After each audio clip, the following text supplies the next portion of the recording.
So yun guys, welcome muli sa dito sa aking video, sa aking vlog.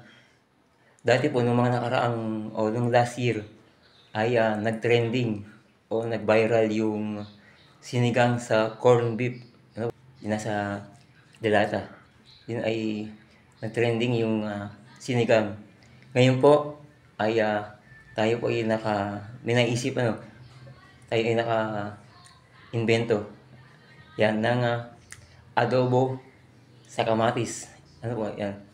Ito ay adobong manok. Adobong manok sa kamatis. Wala itong suka. Ang ating ginawang pang-asim ay yung kamatis. Kaya mamaya pagkatapos ng ating pag-cook ay atin na pong titikman ang ating adobong manok sa kamatis. Yan.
So yun guys, yan po.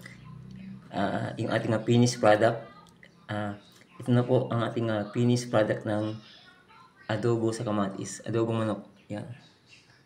Yan ang umuusok-usok po kaya medyo nagbablurb yung sa screen. Gawa na po ng usok.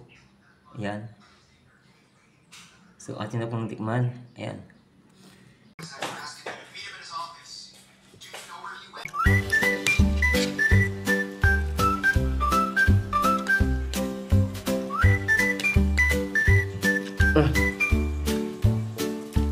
Guys, panalo po ang adobong manok sa kamatis. Kahit adobong baboy, i-try nyo sa kamatis. Hindi po suka ang pangasim, kundi kamatis. Mas maganda po ay mas maraming kamatis, mas medyo may asim na konti. Yan, tapos siyempre po, hindi mawawala yung laurel. Yan yung pero ang pinakasuka po nito ay kamatis, hindi. So, grabe. Paki-share po itong video, paki-share. Yan. Sana mag-trending itong video. Mag-trending o mag-viral. Grabe. Subukan niyo po. Subukan niyo guys. Itong adobong manok sa kamatis. Grabe. May kakaibang lasa. Kaya